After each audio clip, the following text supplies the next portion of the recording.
to make a fool out of me. I was lost in the idea of it all. Too many years of you suffering here, burning down right now. And I don't know where I run to, but it could be oblivion. I dream I was making love to a whole new life. Learn my lesson once, I'll skip the reminder of what's left for me. If I turn around, you let me down.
it's time to show up in your new form, in your new form, your new form, your new. I know you wanted to something new. Sink your teeth in.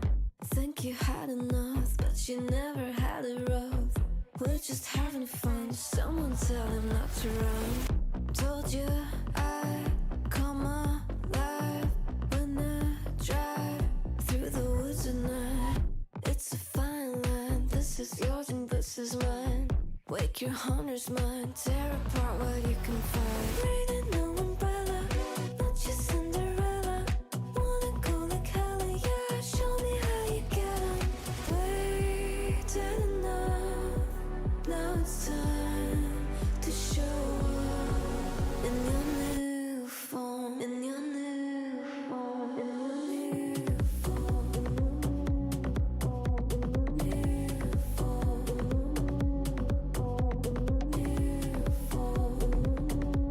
form, new form.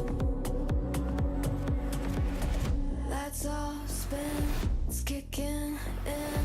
Shed your skin and take your leash off. You're a hunter, you know who you are. If you want to, show you my scar. I can see what you've seen, if you know what I mean. That's the reason we made it so far. Reading no umbrella, not just Cinderella. Wanna go like hell, yeah. Show me how you get 'em. Waited enough. Now it's time to show up in your new. In your new form.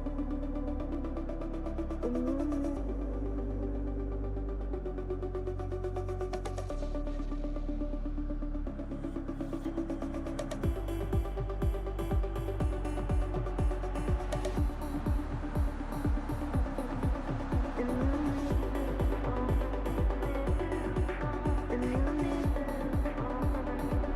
All I hear him say.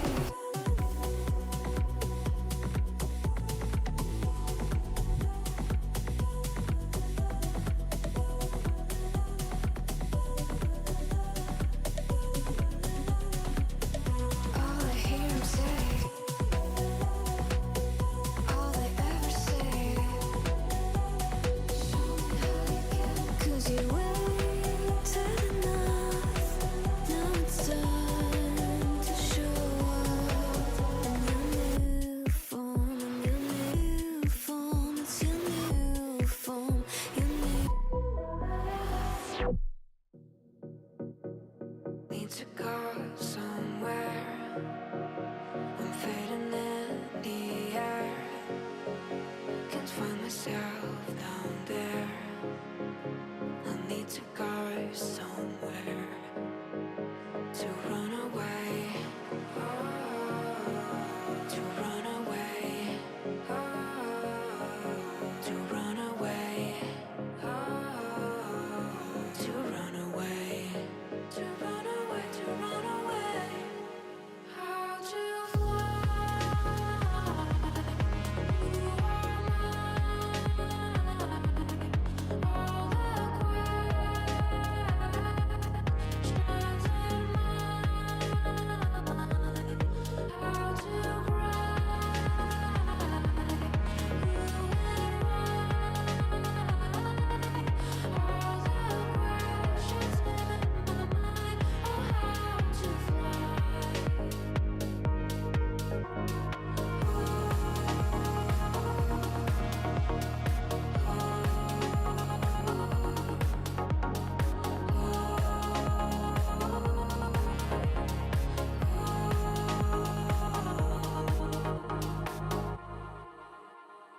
Wanna go somewhere, someplace not on earth. Can't find myself down there. Need to fly like the birds. To run away, to run away, to run away, to run away, to run away, to run away.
Is it really love? Is it really love? Or am I just naive, falling for the same things? They could call it lust, but in you I trust. Let's forget about the world, cause you're where I wanna be. Is it really love? Is it really love? Or am I just naive, falling for the same things? They could call it lust, but in you I trust. Let's forget about the world, cause you're where I wanna be.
walking through the valley of the shadows. I let them tell me who I was. I've been talking myself up onto the gallows. Every time I tried to walk away, I couldn't make it through another day. Everything seemed to be an uphill battle. I was trying to make it on my own, my way. You were knocking on the door that I've been looking for. It was right in front of me. I was lost, but now I'm free. And I was blind, but now I see that your love is better than life. Your love is better than life. But I ain't turning back now. It's never so amazed how your love is better than life.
Please be seated.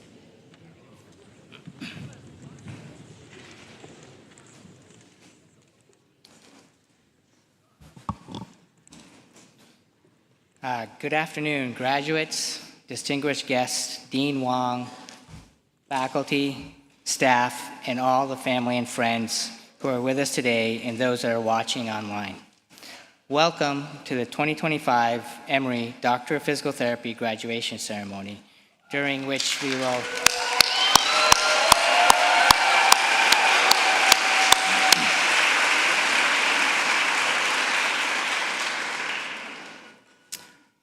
during this ceremony, we will honor and celebrate the Emory DPT class of 2025. Another clap for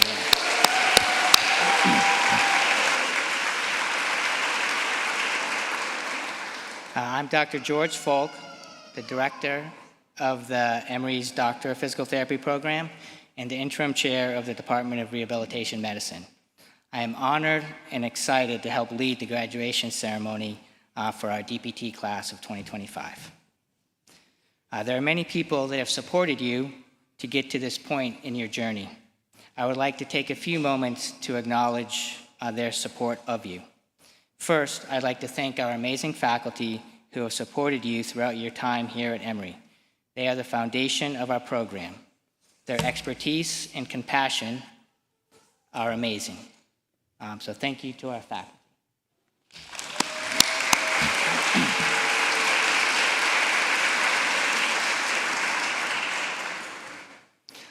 Next, I'd like to thank our support personnel. They're the ones that keep us in line and make sure the trains run on time and keep us organized. And especially have to give out a special shout out to Miss Ella Pollard there.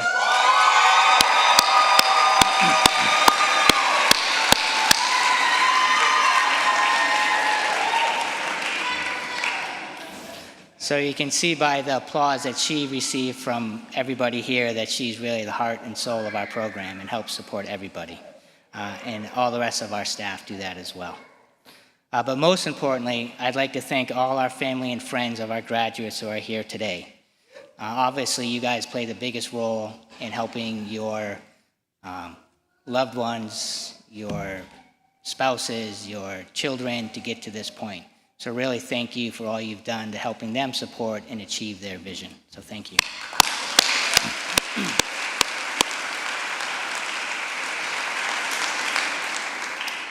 It's been a privilege for me to be a small part of that journey for all of you here.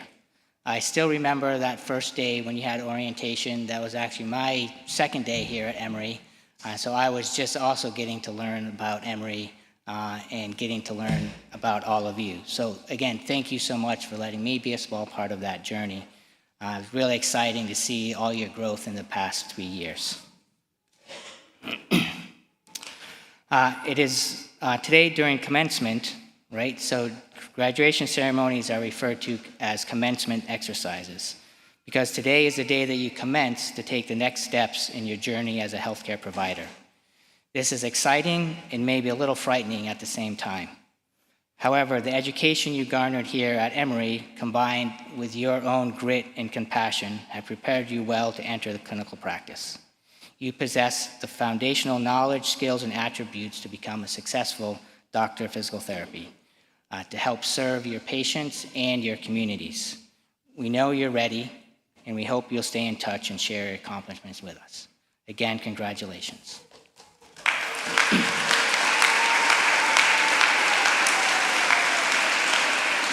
So now I'd like to turn the stage over for a brief moment to introduce Dr. Sandra Wong, the Dean of the School of Medicine.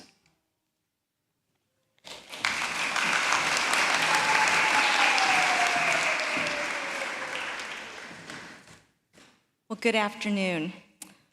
I want to start my very brief comments by simply saying how excited and really humbled I am to join you on this really momentous occasion.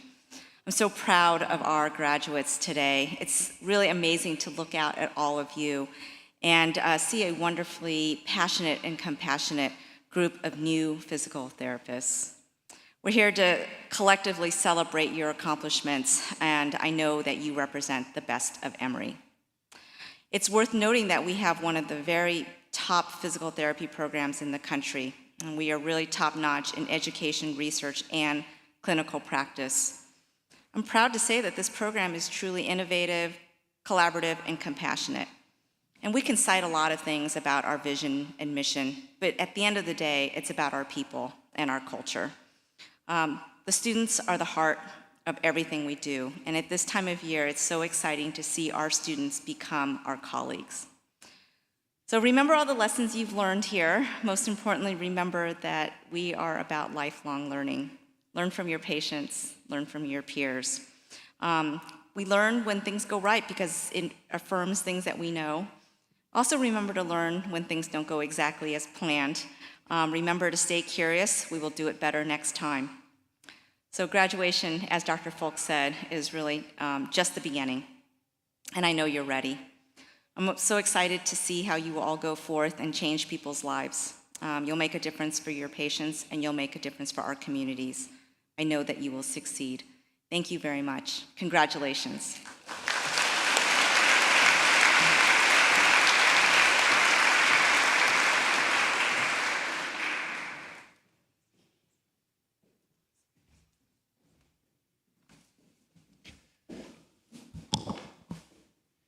In a world that can sometimes feel unhealthy or broken or misaligned, we are grateful for those of you who have dedicated years of your lives to learning to bring vitality, wholeness, and uprightness to those you encounter. This is the end of a long road of study, and of course, it is also a beginning.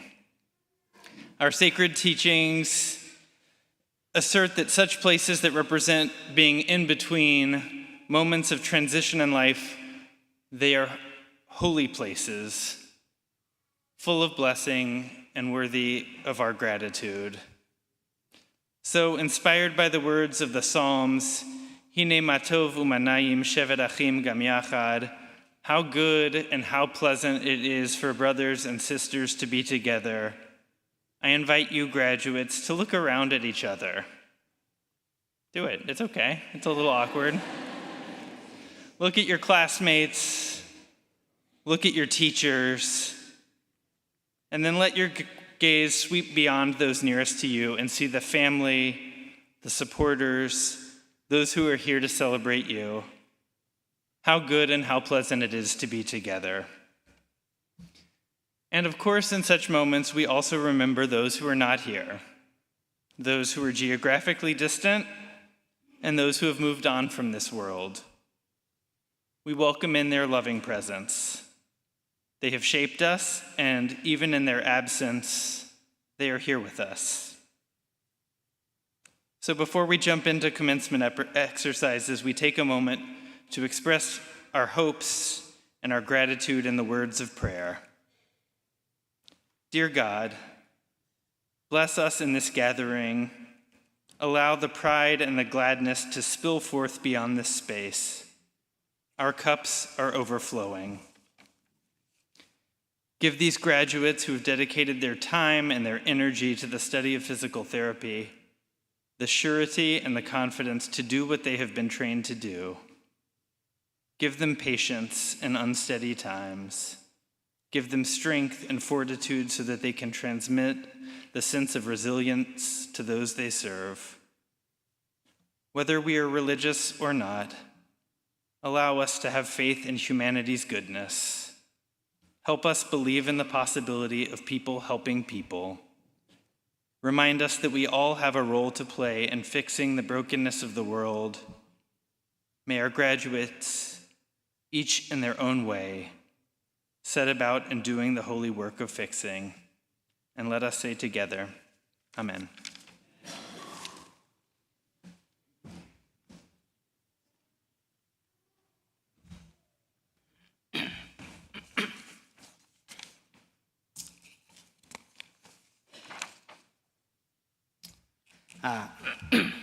Thank you, Rabbi Jordan. Now it is my distinct pleasure to introduce our commencement speaker. And so for our class of DPT 2025, this is coming full circle. Our commencement speaker is Dr. Catherine Sylvester. The reason it's full circle, for those that don't know, she came and gave our white coat ceremony commencement or address. So Dr. Sylvester is a wife, mother, physical therapist, clinical assistant professor of women's health, and FBAC certified doula. She graduated from the Medical School of Georgia's Doctor of Physical Therapy program in 2010. She spent the first decade of her career working in an acute care setting with people who had sustained neurological injuries. After birthing her second child and experiencing complications following delivery, she founded a program called Operation Mist, where she and her team daily and remotely monitor the health of women and teach them to use smartwatches and blood pressure cuffs for safer pregnancies and better health. Dr. Sylvester is at the forefront of addressing a critical health issue in Georgia. Pregnancy-related maternal deaths and complications are among the highest in the nation in Georgia. Through Operation Mist, Dr. Sylvester and her team are having a direct impact on improving the lives of women and their young families. Her work is truly inspirational. Please join me in giving Dr. Sylvester a warm welcome.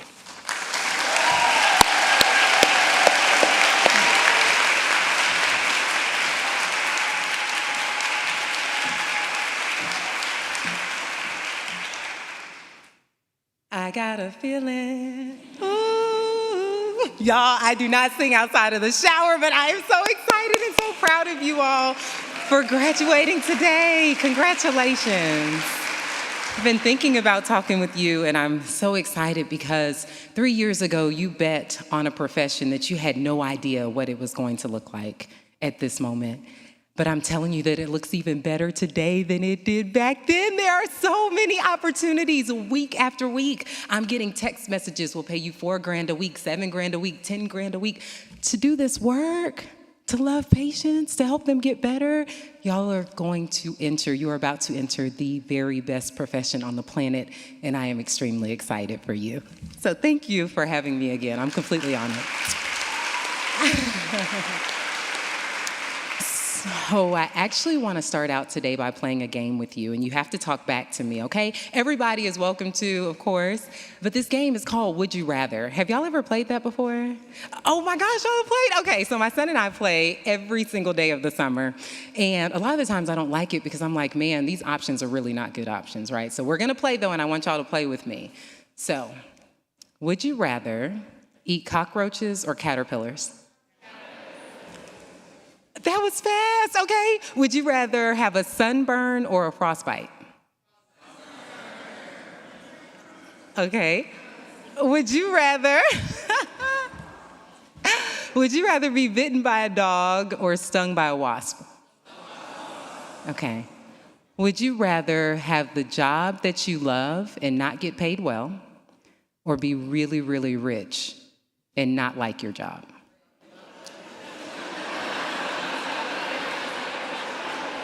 So some said rich, some said happy.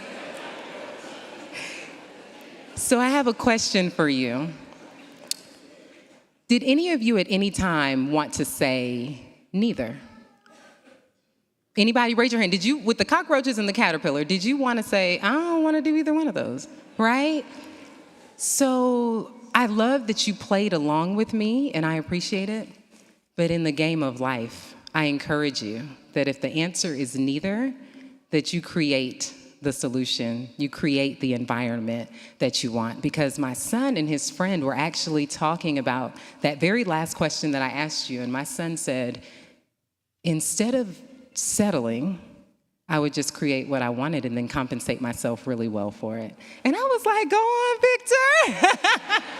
And I thought this is exactly what we need to hear during this time when creativity is exactly what the world needs. It's what our profession needs. It's what got us through COVID. And so don't forget about that as you continue on. So I was just thinking about choosing a house. And when we're choosing a house, there's a real estate agent who will ask us a lot of questions so that they can figure out the exact house that we want, right? And so you'll know, do you want to live in a big neighborhood, a small neighborhood? Do you want to live in a place that has good school systems? Do you want a pool? Do you want a fence? Like, they're asking you all of these things so that they can present to you options that align with your desires. But when it comes to PT, most people ask you one question. The question is, what setting do you want to get into? right? And up until this time, we were content saying, oh, I want to do neuro, I want to do women's health, I want to do sports. But what I challenge you to do is to think about, what kind of people do you want to work with?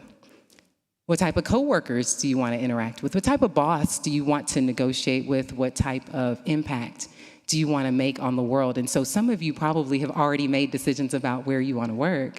But the cool thing is that you can always make a different decision if you realize that what you find and what you encounter does not align with your true desires. And so for me, there were three things that I thought, let's talk about these so that you can be proactive as you enter the profession. So we're going to talk about these three things, and then I'll be out of your way. So the first thing is compensation. It's very important to be compensated for the work that you do. If you go in, though, and you wait for them to present a package to you, then you're not really sure if what they're offering you will give you what you need. So what I did was I sat down and I thought, how much do I need to make to be able to pay my bills, travel, and pay off my student loans in 5 years? That number for me at that time, 15 years ago, was $35 an hour. So when I walked in to negotiate my salary and they said, oh, we're willing to offer you $27 an hour, I was like, that's a no-go. Because I'm not going to be able to do the things that I decided that I needed to do at $27 an hour. So walked in with that offer, walked out with a 35, right? And so after that, over the years, I encountered this job. I worked at the same place full time, but later on I encountered this position and they were offering me $200 a visit. $200. And they were seeing people for between 45 minutes and an hour. And I was like, I have been selling myself short all this time, and I didn't even recognize it. But the beautiful thing is that when you're exposed to more opportunities, then you can change your offer the next time, right? But what I found in practicing for myself was that I was the employer that needed convincing that I was worth the investment. And so many of you will start out working for someone else, and you will transition to working for yourself, as I have. And when I decided that I wanted to work with women who were underserved, I set my price point at $50 a month. And people were like, that's a good price point. That way you're not pricing out the people that you want to serve. And so I served like that for about 2 or 3 years at $50 a month. But I was reaching out to people, hiring people, having to pay people. We were getting people housing, transportation, food. We were meeting all the needs that they had so that they could have safer pregnancies and better recoveries. But a good friend of mine came to me and he said, if you continue working like this, you will put yourself out of business. And if you do that, you will not be able to serve anybody. And so what I ended up doing was sitting down and really thinking about all the costs. And at the end of the day, the costs were $202 a month. That would price a lot of people out of my services. So I decided, instead of charging moms, why don't I look for organizations, hospitals, nonprofits, people who have the money to pay for what the moms need, and then I can still be in business. And y'all, when I tell you the floodgates open, it was such a blessing because I realize now, if you have a solution and you know how much it's worth, you will always be able to find somebody who will pay for it. And it does not have to be the people that you are serving. So from that moment, got a $40,000 contract, $105,000 contract. We're in the middle of a $160,000 contract. And this is serving 40 moms a year. 40. We're getting so much more than the $202 a month because I decided to charge what I was worth. And so I challenge you to really think about, what do you want to be compensated? And go in with that number, because then the work, it never feels like work because you love what you're doing, but it feels even less like work when you can, outside of your job, do what you love to do as well, okay? So first thing we're thinking about when we go in is compensation. The next thing I want you to think about is balance. So a lot of people will tell you that work-life balance is unattainable, right? They're just like, there's just no way to do it. There's no way to balance everything. I think that there's no way to balance it if you don't demand the balance or if you don't have someone who prioritizes balance. So we were working with this mom, and I've learned so much from our moms, and every day we ask them to do a couple of things. They're supposed to check their stress, check their blood pressure, heart rate, oxygen, all the things that you would check in terms of vital signs. And so this one lady, she went to work and she told her boss about it. So every day he was like, okay, how's your stress? How's your blood pressure? So this 1 week, and it was like the middle of her pregnancy, 3 days in a row, her blood pressure was high and her stress was high. So he said, Starting today, you're no longer going out to look at job sites. She was a civil engineer. He said, we have 2 people in the office who have volunteered to go out to the sites for you. They will FaceTime you so that you can still lend your expertise. You'll get paid the same thing. And while you're evaluating these sites, we've placed a cot in your office so that you can take naps throughout the day as you need to. She had a boss who decided that her health mattered, that her balance mattered. She was sitting at home wondering, what are we gonna do with less pay if I have to quit? Right? What's gonna happen if I keep going out to these job sites and my stress is high? And her boss was on the other side finding the solution for her. That's the kind of boss that you want. I'm a boss now, have employees for the first time. In the last 4 years, I've had employees, and I check their stress every single day that I open the dashboard. So just like I'm checking on the moms, I'm checking on the monitors. And if I see that someone's stress is high, I shoot them a quick text and I say, hey, don't worry about reaching out to your moms today. I've reassigned them. Because I care about their health. I care about them being well, care about them being whole. But you can't care more for other people than you do for yourself. You're entering a profession where you're gonna wake up and you're gonna give to everyone every day. And so I'm just asking you to think about choosing a place that prioritizes balance. So if you go and you notice that you're the only PT there, you might not get a lot of balance, right? If you're in a place and they don't have anybody that they hire PRN as needed, you may not have a lot of balance. So I'm listening and I hear PTs who are practicing today and they say things like, my boss is making me work weekends. They're making me work holidays. They're making me miss out on time with my family. And I'm telling you, you did not pay $100,000 plus for your degree for anybody to make you do anything. And so you have to go somewhere that is going to prioritize balance for you, or you have to demand that balance yourself, okay?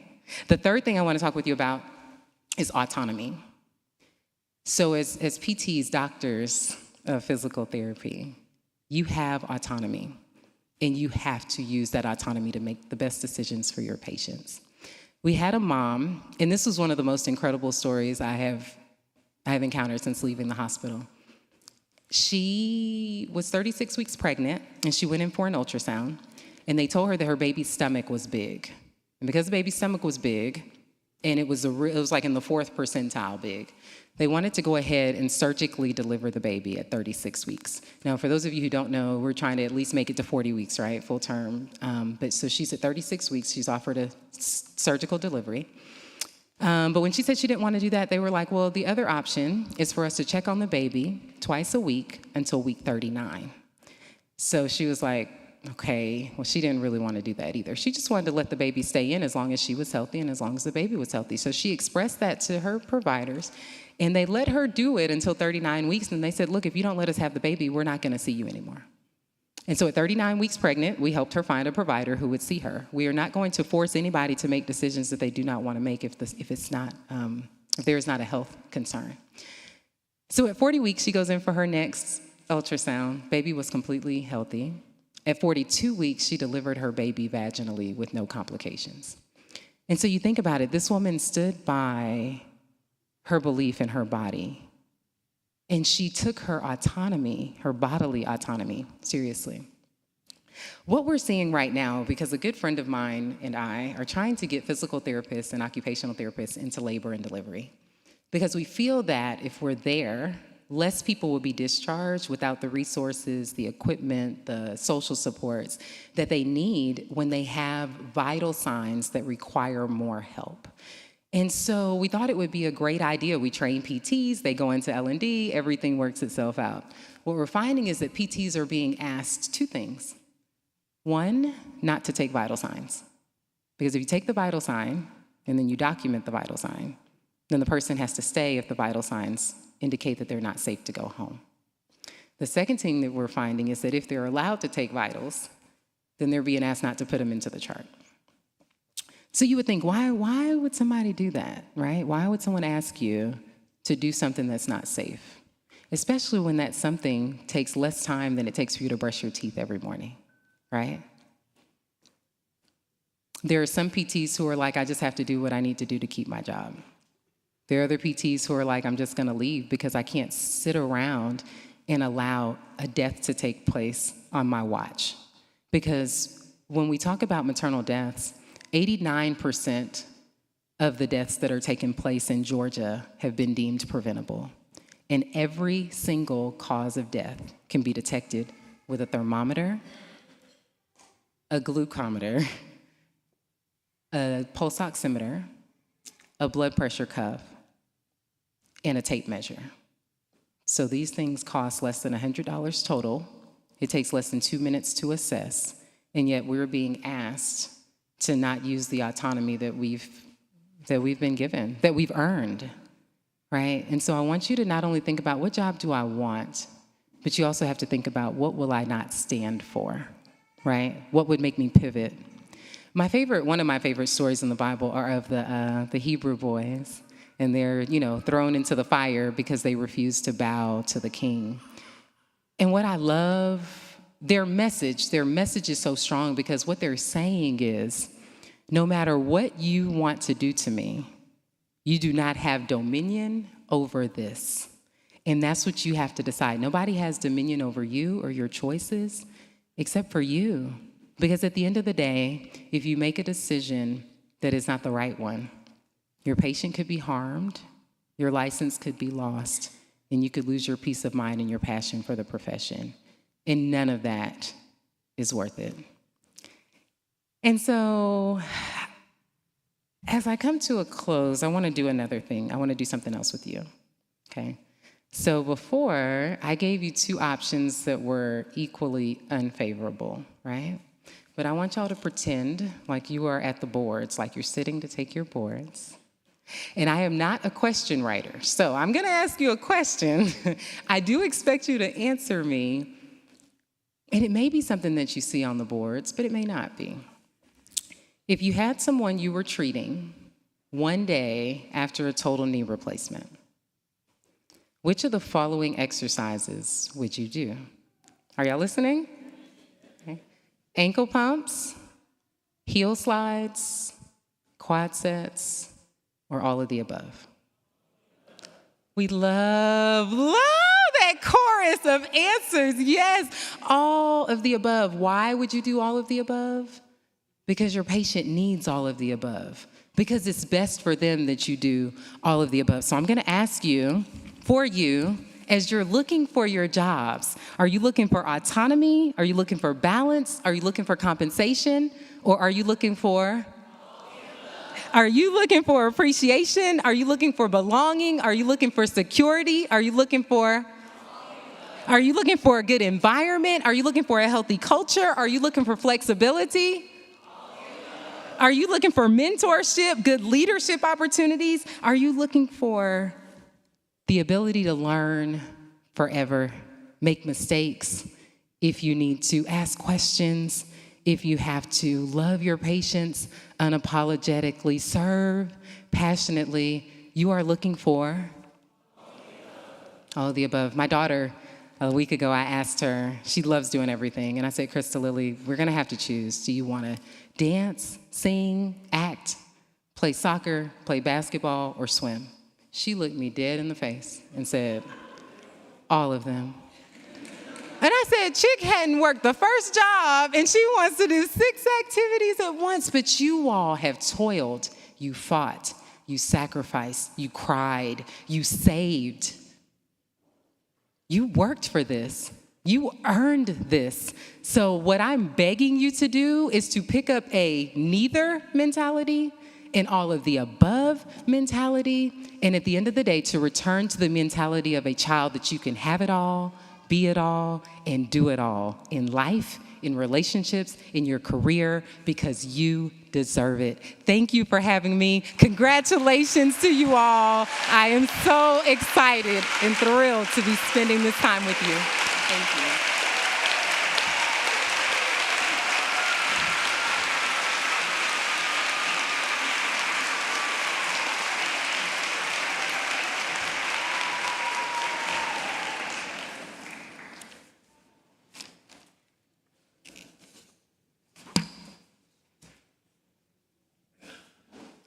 Thank you, Dr. Sylvester. When I think back, I'm thinking now that I wish I'd had you give me my commencement speech. I would have chosen all of the above more often. Thank you. We now come to the part of the ceremony that I know you have been eagerly awaiting, and that is the presentation of the diplomas to our graduates receiving their Doctor of Physical Therapy degree.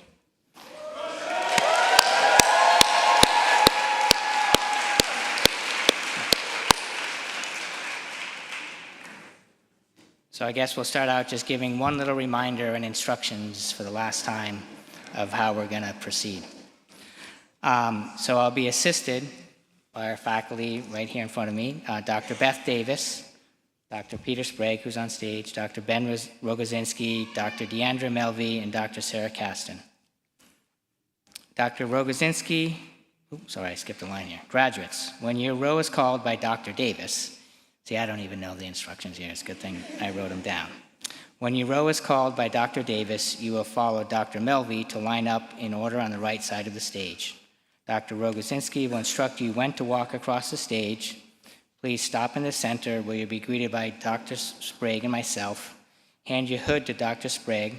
He will hood you. Once the hooding is complete, I will hand you your diploma. Please walk to the far end of the stage where we'll have opportunity for our photographer to take a picture of you.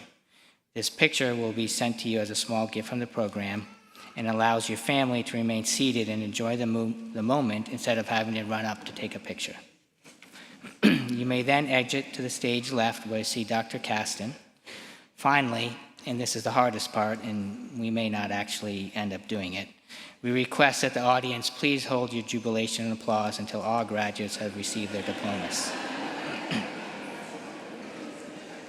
I heard a lot of grumbling on that one, so you can pick all of the above on that maybe. As is our custom, we'll proceed in alphabetical order with our dual degree students going first. How's that?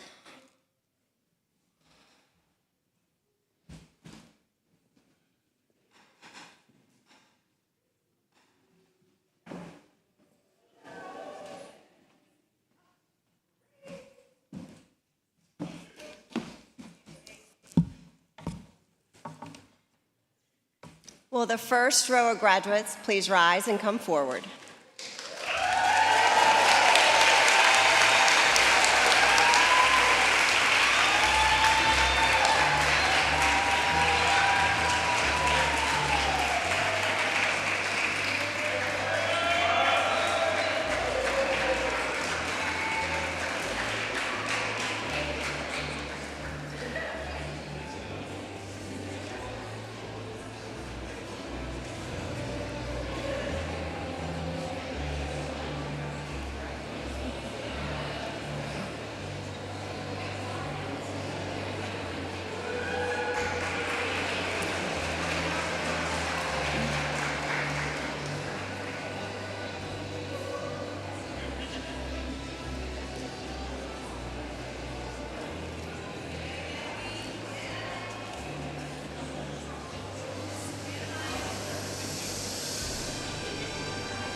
Receiving Doctor of Physical Therapy and Master of Business Administration degrees,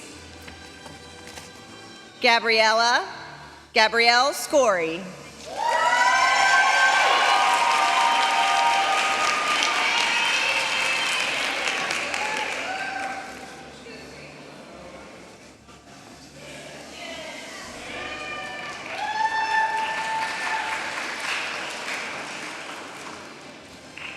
Receiving Doctor of Physical Therapy and Master of Public Health degrees, Maya Carey. Also graduating with honors.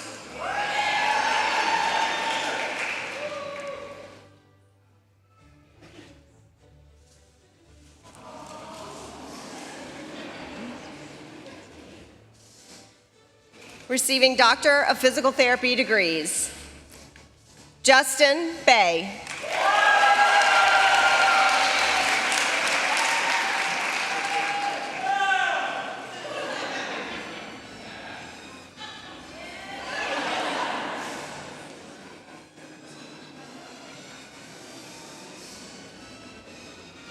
Priyanka Bhakta.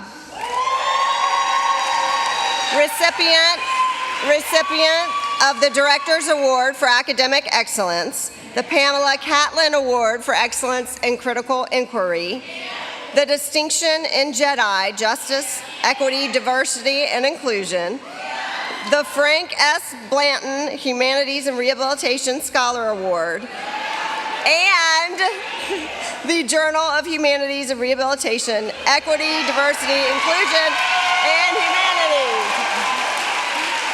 Also graduating with highest honors.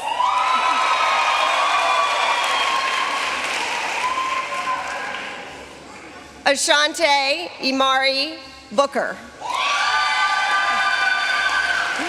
Recipient of the Director's Award for Excellence in Growth Mindset.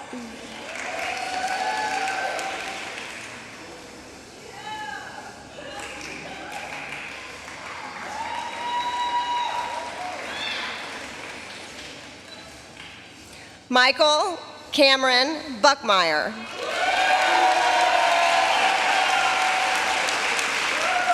Recipient of the Susan J. Herdman Award for Excellence in Clinical Practice.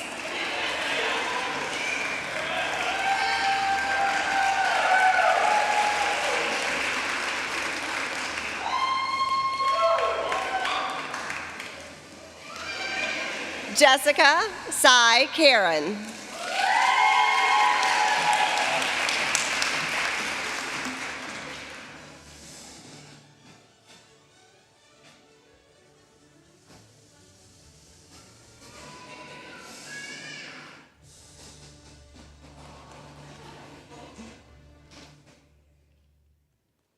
Stephanie Dang.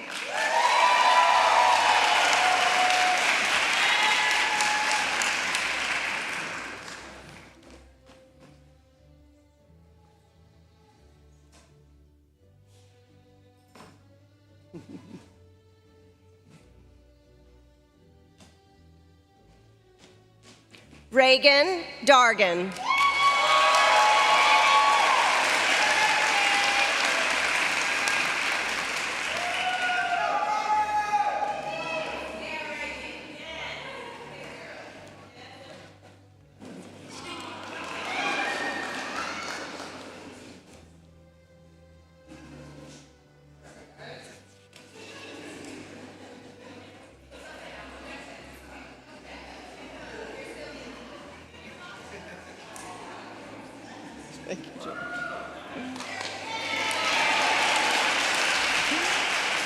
William James Dobbs.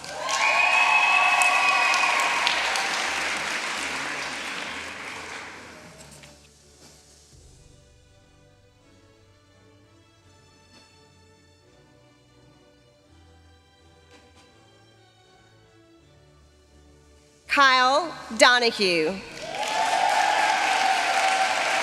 Graduating with honors.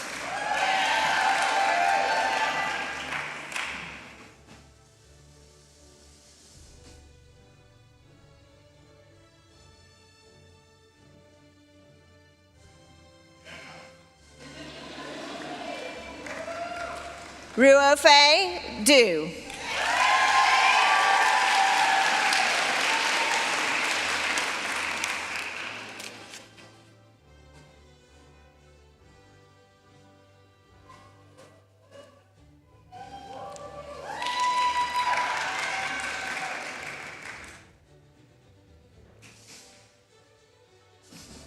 Tiara Lune Duckworth.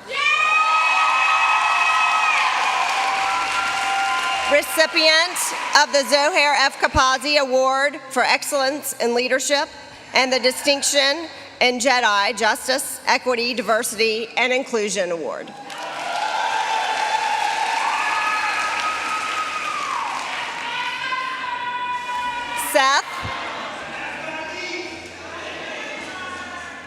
Seth Easton Edwards.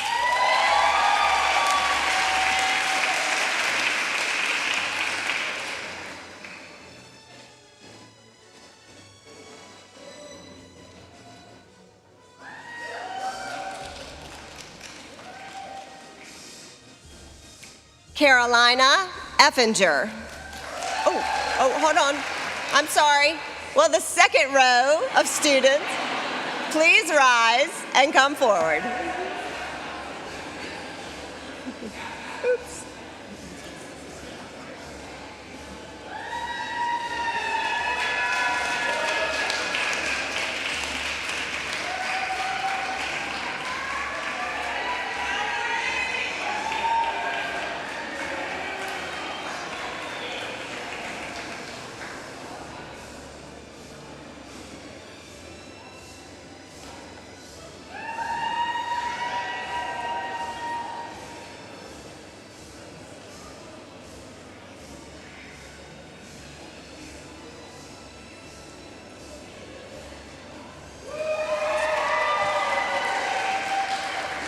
And now, Carolina Effinger.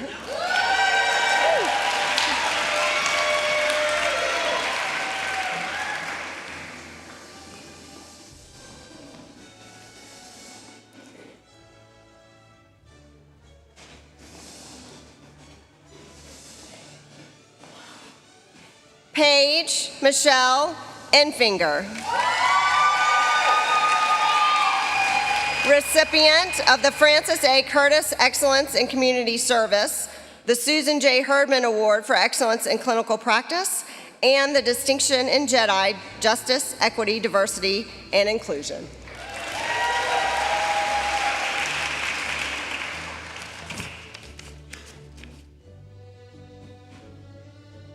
Joe Gabrielle Applebaum.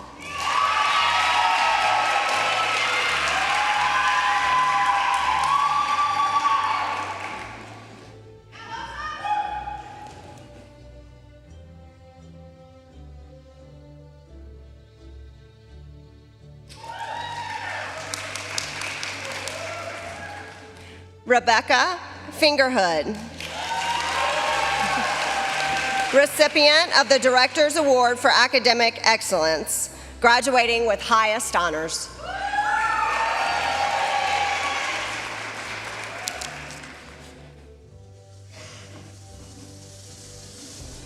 Aaron Fitzpatrick.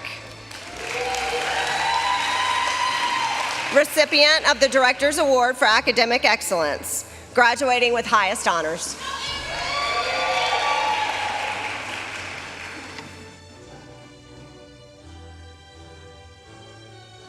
Anna Louise Heaton.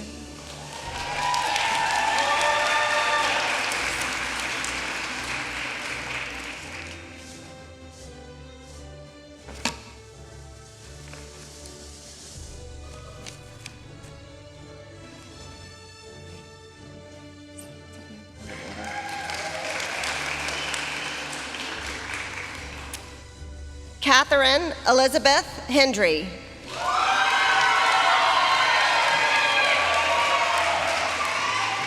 Recipient of the Pamela Catlin Award for Excellence in Critical Inquiry, Distinction in JEDI, Justice, Equity, Diversity, and Inclusion, and the Ian H. Tobin Scholarship Award, graduating with honors.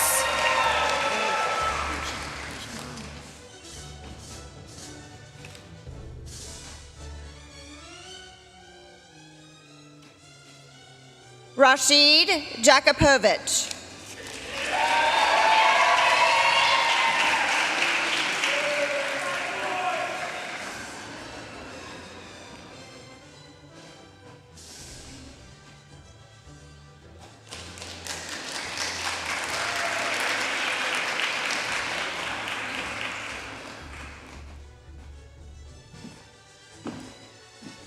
Pearson Groom.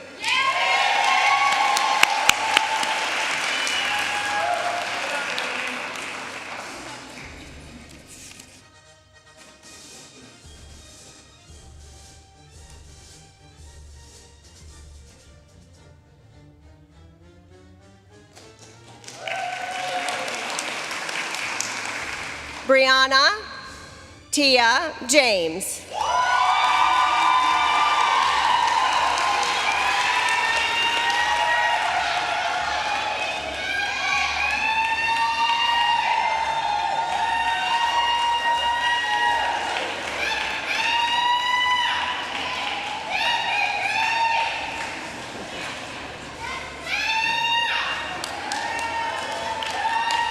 Oshua Lan Johnson.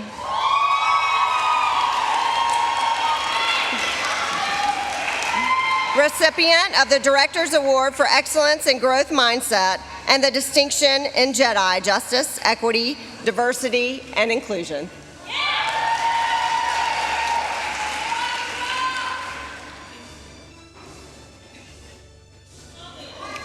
Mattia Darlena Elizabeth Johnson.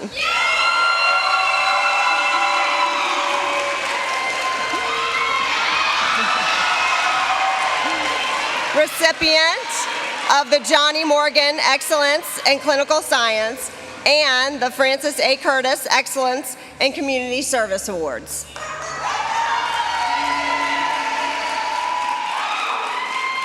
Allison Jones.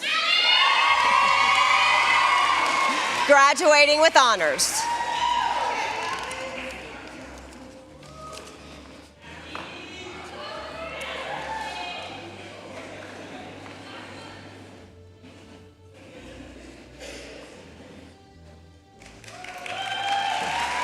Caroline Claire Jones.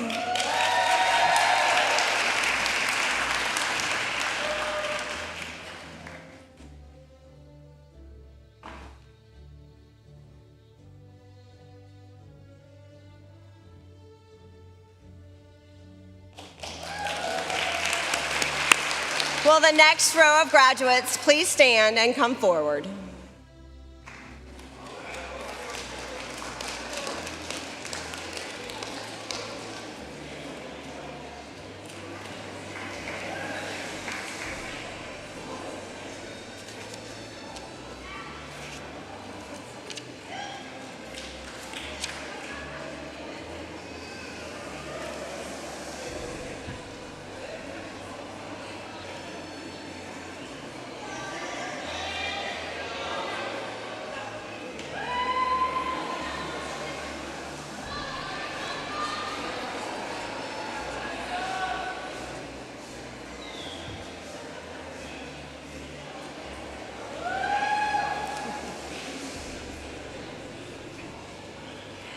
Anna Jordan Luth.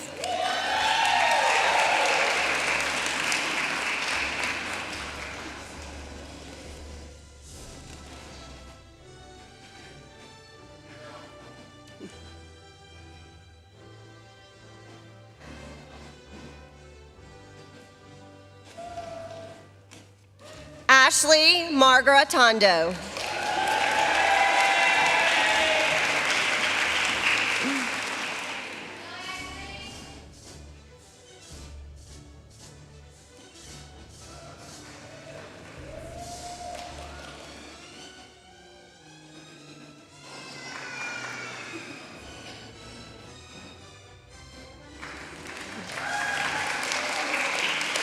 Rachel McFarland.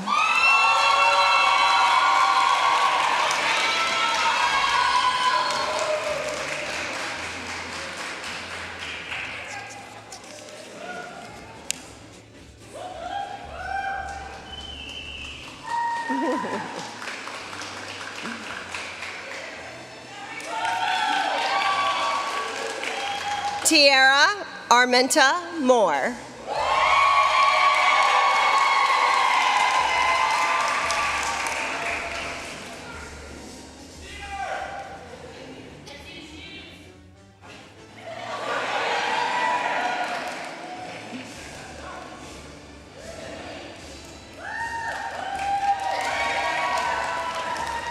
Diamond Nyan Mungru.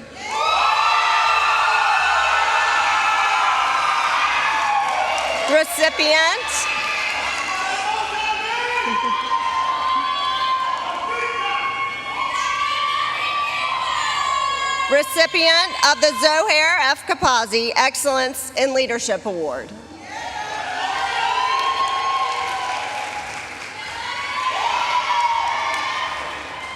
Darton Wynn.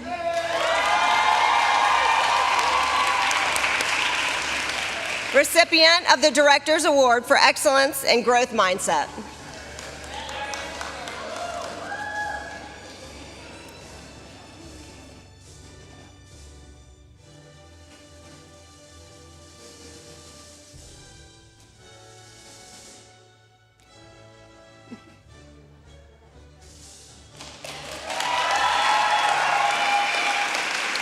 Verlyn Noel.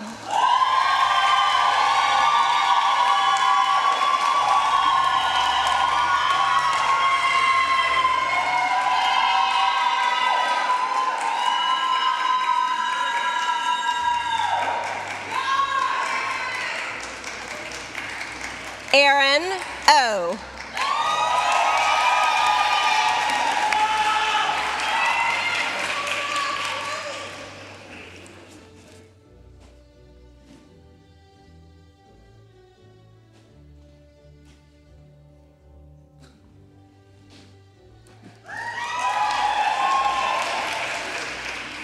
Adam Kareem Oways. Graduating with honors.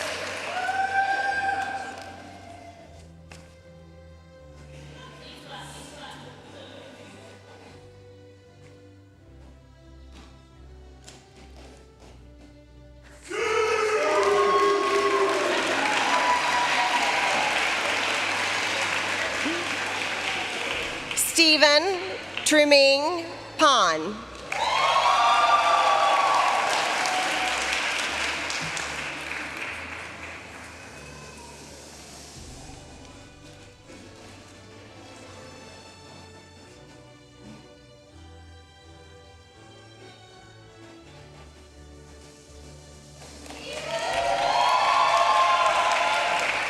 Taylor Papworth.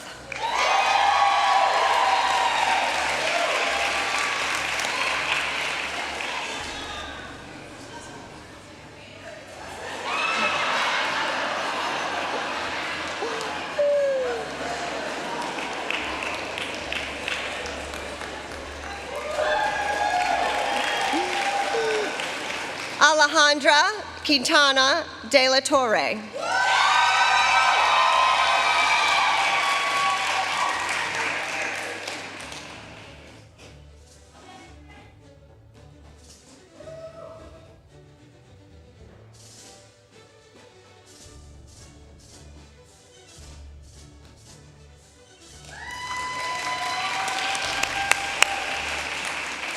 Lindsay Jaden Radford.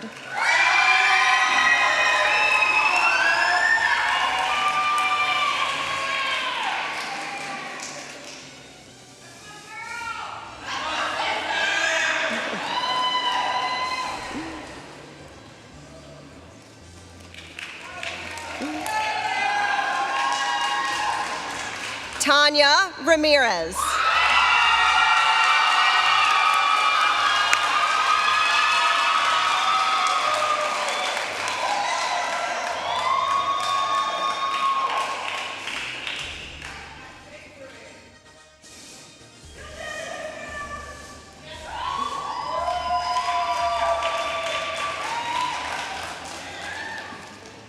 Tia Shanae Roberts.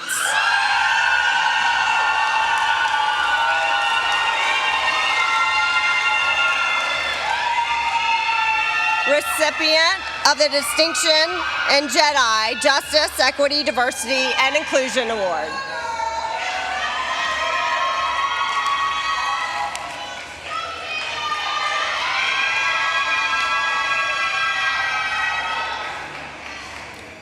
Will the next row of graduates please stand and come forward?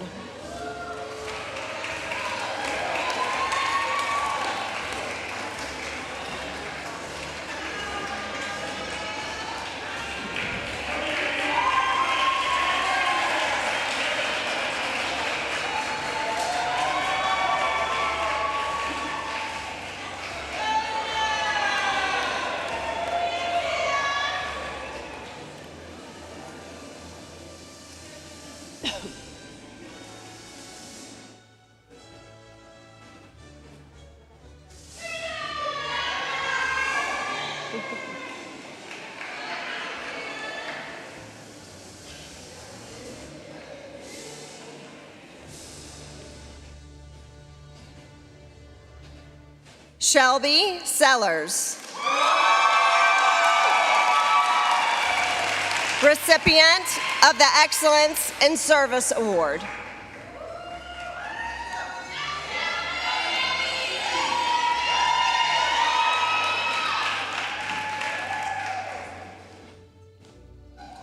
Brian J. Shim.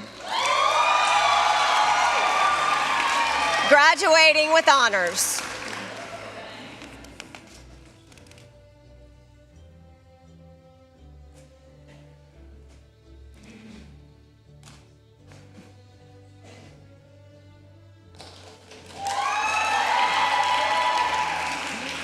Lakshmi Suri.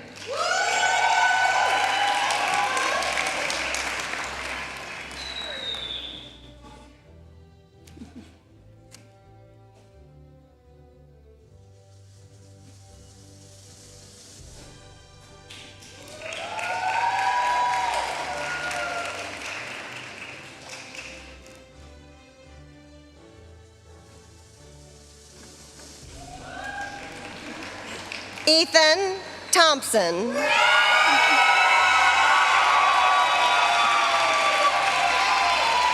Recipient of the Johnny Morgan Excellence in Clinical Science Award and graduating with honors.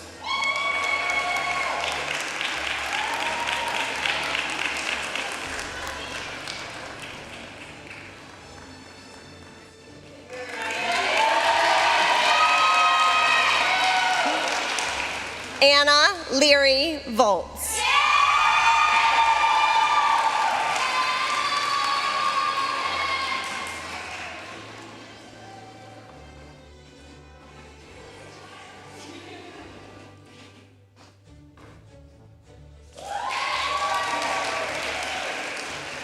Kylie Elise Walker. Graduating with highest honors.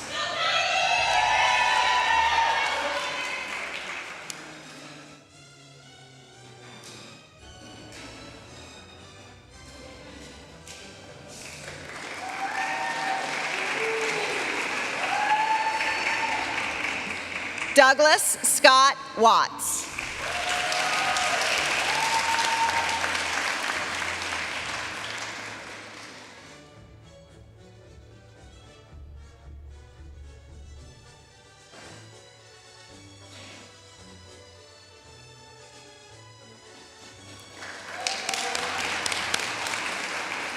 Brian Wright.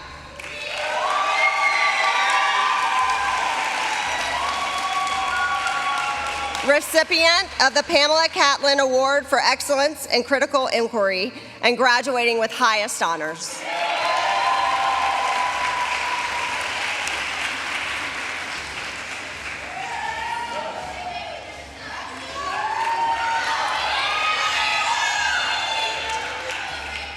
Bailey E. Zemer.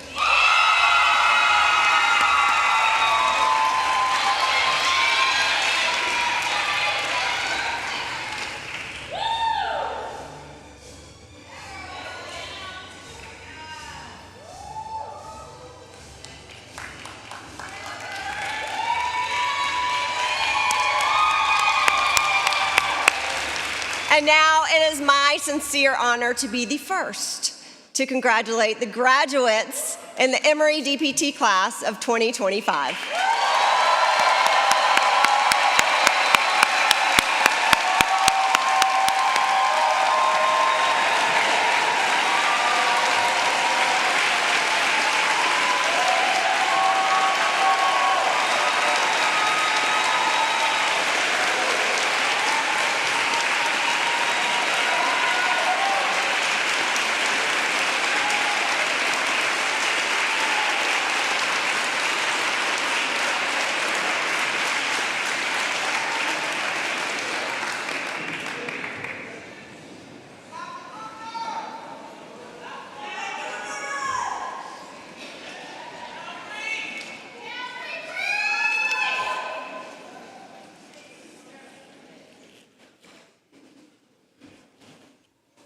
So again, congratulations to the Doctor of Physical Therapy class of 2025. We're proud and excited to welcome you as colleagues in our profession. So the class of 2025 nominated two students, two doctors, Dr. Catherine Hendry and Dr. Diamond Mungro, to offer remarks on behalf of the class of 2025. So now it's my honor and pleasure to have Dr. Hendry come up first, followed by Diamond.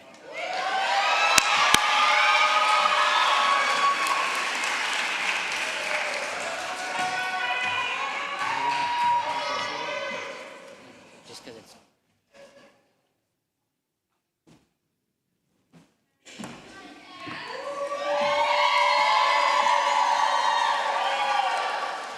Good afternoon.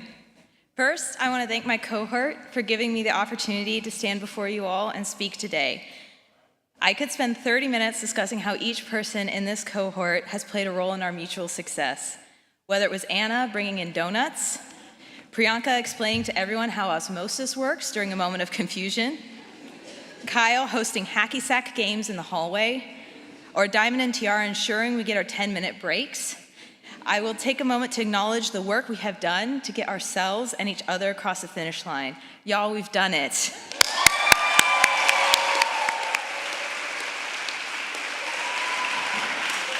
I want to take a second to thank our professors, faculty, and staff. You have seen the best and the worst of us throughout these 3 years. Thank you for your time through open labs or the millions of emails you received at midnight. Thank you for your patience, especially to Dr. Sprague for mediating that unfortunate lunchtime argument. Thank you for your encouragement, whether kicking our butts when we need it, I'm looking at you, Dr. Garogo, to encouraging us that we will climb this Everest of ours. And yes, Dr. Caston, I remember that speech. One who deserves all of this and more is Miss Ella Pollard, who deserves everyone's appreciation.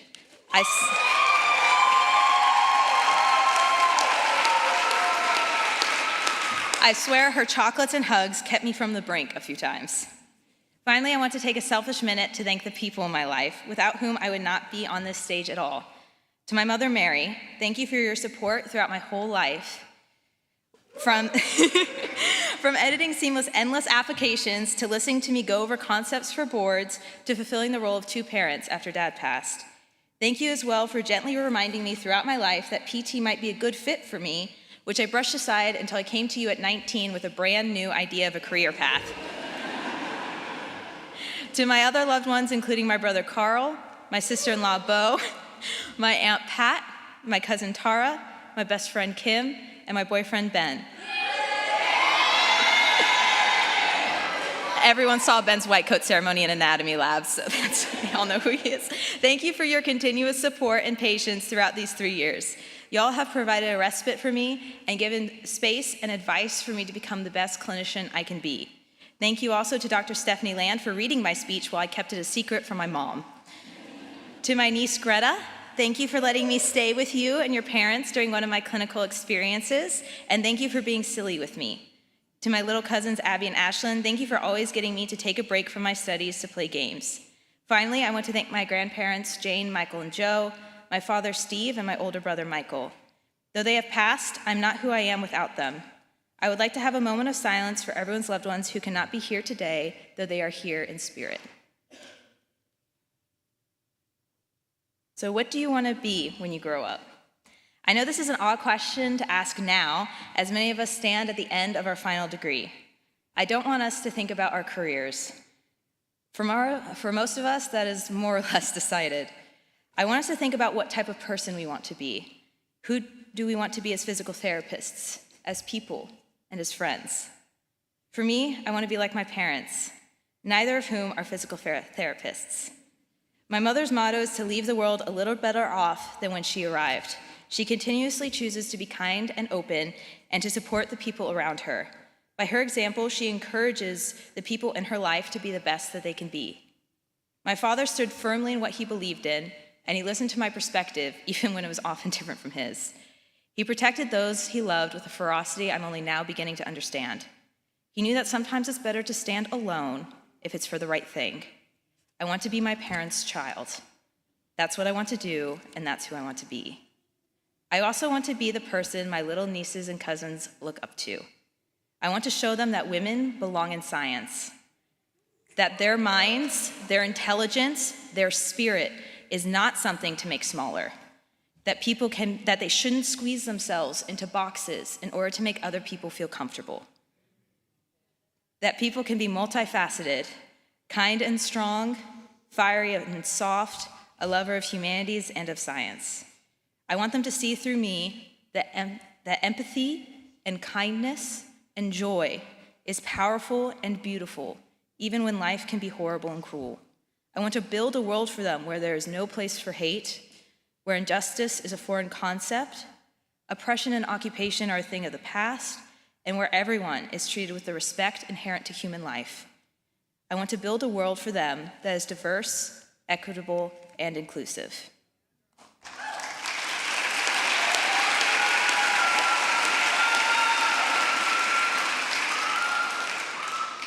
I am not quite sure how to do that. Changing starts by learning, and learning starts by admitting what we do not know. What I do know is that when that day comes, I'll stand aside to watch my niece and cousins soar past me, further and higher than I ever dreamed possible. In order to be truly good healthcare providers, we need to start with ourselves. We need to examine our actions and our relationships with the outside world. We need to see ourselves as people in a wide and complicated network before we can give our patients the care that they deserve. So now, as we graduate and take a well-deserved rest from the fire hydrant of the last 3 years, I believe that we have earned the right to find out who we are outside of physical therapy and rediscover who we want to be. As we take our first steps in our career, where do we want that path to go? I want to end with a poem I found by Rabindranath Tagore, an Indian poet who won the Nobel Prize and advocated for Indian independence from Great Britain. The same stream of life that runs through my veins night and day runs through the world and dances in rhythmic measures. It is the same life that shoots in joy through the dust of the earth in numberless blades of grass and breaks in tumultuous waves of leaves and of flowers. It is the same life that is rocked in the ocean cradle of birth and of death, in ebb and in flow. I feel my limbs are made glorious by the touch of this world of life, and my pride is from the life throb of ages dancing in my blood this moment. Thank you.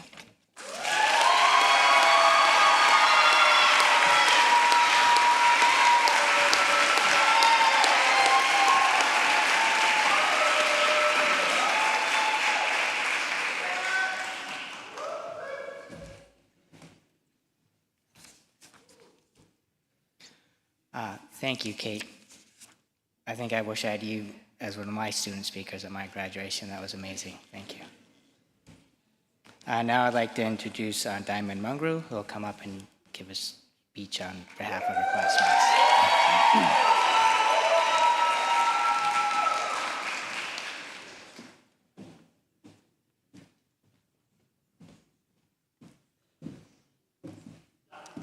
Thank you. First of all, y'all need to stop trying to make me cry. Y'all know I'm a thug, I don't cry, so. Okay. Miss Ella told me to be on my best behavior, so here we go. 3 years ago, we walked into this program not knowing the full ride we signed up for. And let's be honest, if we did know, some of us might have turned around right then. But here we are, standing at the finish line, scarred by practicals and blessed by friendships, stronger than we've ever been. We've laughed, cried, and maybe even trauma bonded in ways only future PTs can understand. We've survived dance battles on top of the tables in 130. We sat through phys lectures after decoding what felt like cracking Da Vinci's Code.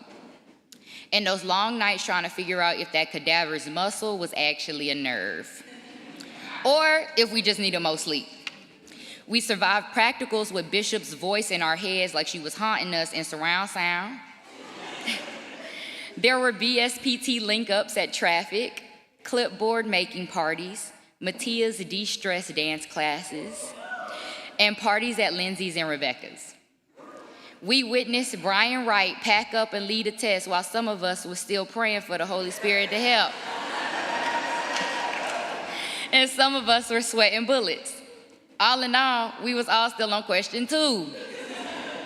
We witnessed Will and his committee pull off an unforgettable gala. And we've had heated lunch debates in 311 like we were in a courtroom. But jokes aside, we've done something incredible. Not just making it through exams, the tears, or the physical toll, but showing up day after day and not giving up. And somehow we made it. And we did it.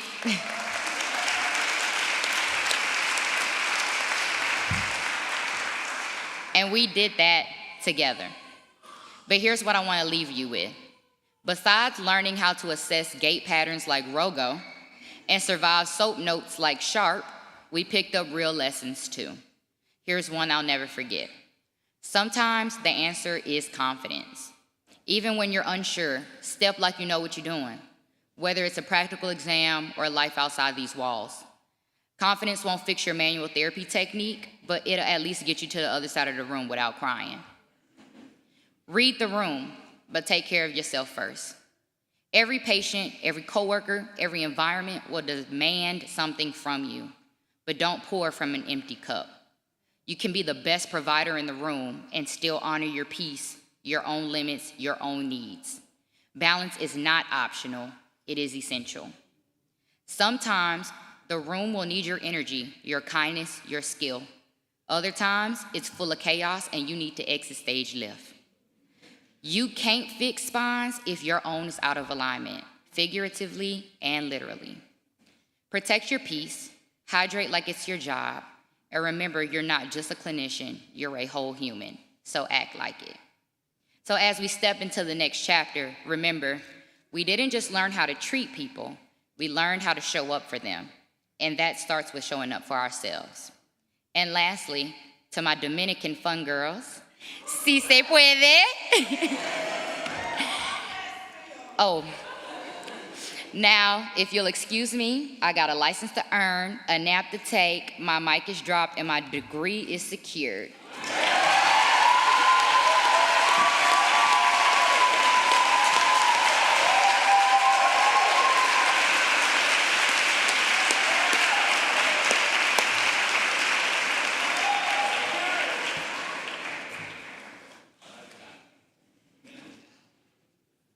Thank you, Diamond. Thank you, Dr. Henry and Dr. Mungro, for your remarks.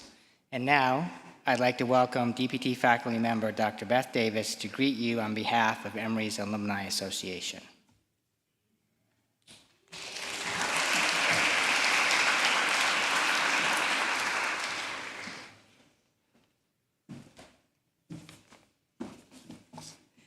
Distinguished Emory DPT graduates, as a proud alum of Emory's physical therapy program, it is my true honor to formally welcome you to the Emory alumni family.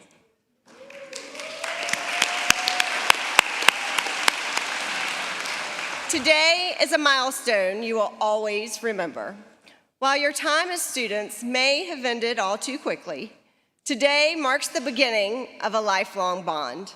From this moment forward, you will carry the distinguished title of Emory DPT alum, a badge of honor that will accompany you throughout your professional journey and beyond. Today, you join a dynamic community of almost 2,000 Emory physical therapy alumni, a global network of leaders, innovators, healers, and advocates who are changing the world every day. I'd like to take a moment now to honor those who came before you. Would all Emory University physical therapy alumni here today, except for today's graduates, please stand and be recognized.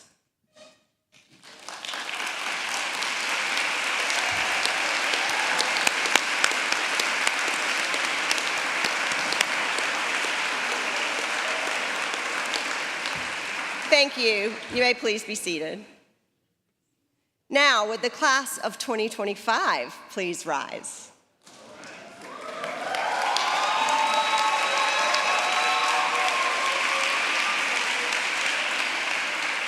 Class of 2025, it is my great pleasure to recognize you as Emory's newest physical therapy alumni. Welcome to this lifelong community. As you move forward in your careers, we hope you will continue to stay connected to the Emory Physical Therapy Program to help shape its future, to mentor those who follow in your footsteps, and to always know that Emory is your home. As your colleagues, we know our program has imparted knowledge and values that define true leaders in our profession. You are ready not just to practice physical therapy, but to transform lives and inspire change wherever your journey leads. And wherever life takes you, remember you carry the spirit of Emory with you. Stay in touch, stay involved, visit often, and let us celebrate your achievements with you. On behalf of the entire Emory DPT community, we wish you every success and offer our sincere congratulations to each of you in the Emory DPT class of 2025.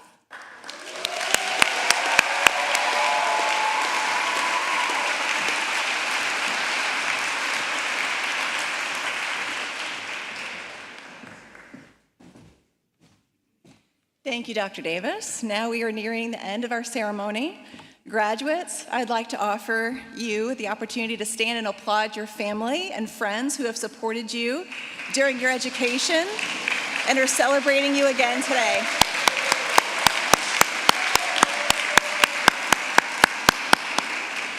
I would also like to offer the class of 2025 the opportunity to applaud the faculty and staff who work tirelessly to provide the best educational experience possible.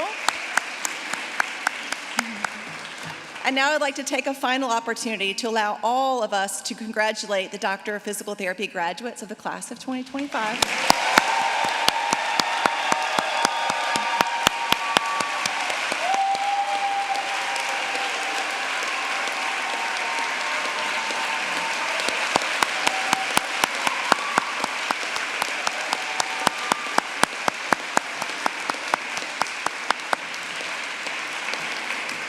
And now for our last procedural note. After the benediction, please remain standing while the platform party recesses from the stage, followed by the faculty and the graduates.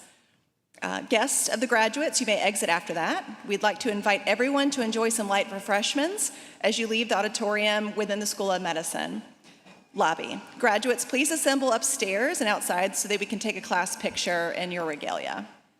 And now, please stand and join me in welcoming again Rabbi Jordan Browning to offer the benediction, closing the ceremony for the Doctor of Physical Therapy class of 2025.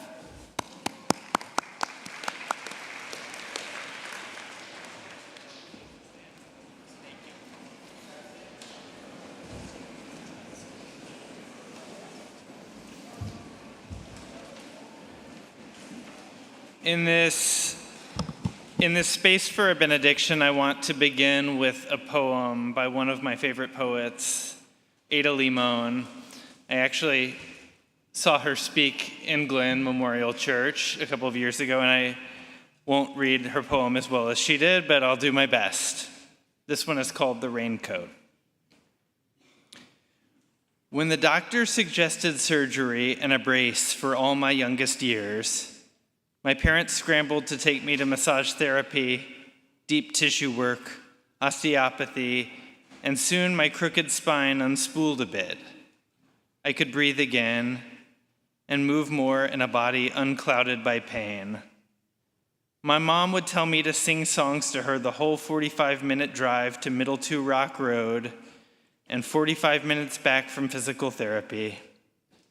She'd say that even my voice sounded unfettered by my spine afterwards.